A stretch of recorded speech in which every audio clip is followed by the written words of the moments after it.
This is the AT-AT Walker from 2014. For being over a decade old at this point, this model still holds up pretty well. As far as articulation goes, this set has 3 points of articulation. 2 of the joints are ratcheted and the bottom one is just loose. This gives you a great bit of articulation.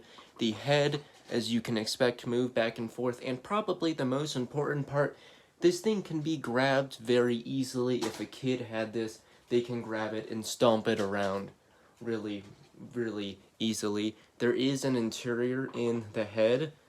Just holds 2 minifigures, and we have 1 very small console. Pretty simple. As far as the body interior, we don't really have one. I would give you a better look, but there's just nothing. It's just a hole, which can be good, but then you realize that there's also this big gap in the middle. Makes it a little bit difficult to put more than a couple of figures in there, especially when you realize that all of this accessible space in the back is also not used. So I feel like we could have gotten a little bit more, but there is one more feature, which is when you pull back this, it drops a trapdoor, which I guess you could either let Luke Skywalker in or drop troopers. Unfortunately, there is no rope for Luke Skywalker, but even though the interior is a little bit of a miss overall, this thing still looks awesome. The 2 snowtroopers the set has are pretty darn good. We have the cameras around the hips, as well as a printed backpack piece. Great head sculpt on this cover for their helmet. Overall, great figure.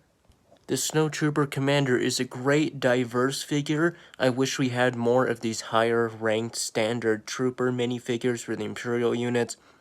It's a shame that the only re-release of this guy came out in the UCS AT-AT.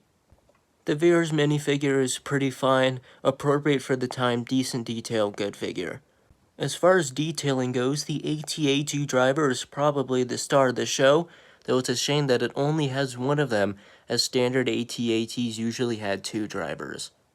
Now, it's really easy to nitpick at all the things like the interior detail, or maybe doesn't look as good as the modern one does, but for 2014, this did everything it pretty much needed to do. It's a pretty good AT-AT Walker toy, looks pretty great on display, and I mean, it's an AT-AT. It's big, it's bad, and it just looks intimidating next to any minifigure, no matter how powerful they are. Great set, hope you enjoyed.